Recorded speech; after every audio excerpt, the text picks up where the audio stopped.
নমস্কার। বৈশাখীর হেসেলে সব্বাইকে স্বাগত। জানি না তোমাদের ওখানের ওয়েদার কেমন।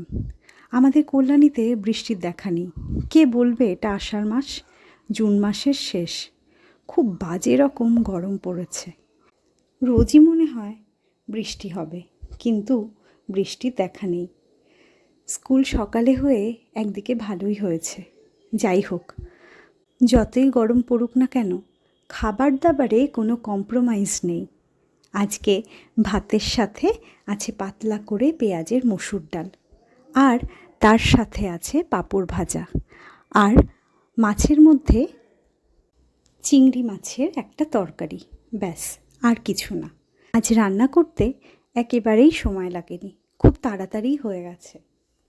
এক ওভেনে ভাত বসিয়ে দিয়েছিলাম, আর আরেক ওভেনে মসুর ডাল সেদ্ধ বসিয়ে দিয়ে পেঁয়াজ লঙ্কা আর বাদবাকি যা যা কাটাকুটি ছিল সেগুলো করে নিয়েছি।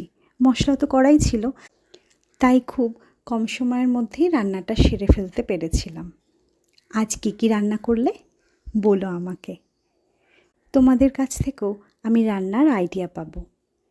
বৈশাখীর হেসেল পছন্দ হলে অবশ্যই লাইক শেয়ার করো, আর পাশে থেকে সাবস্ক্রাইব বা ফলো করে দিও। কথা তবে এখানেই থাক, কাল আবার কথা হবে, ঠিক আছে? সবাই সবার পরিবারকে নিয়ে সুস্থ থেকো, ভালো থেকো। নমস্কার।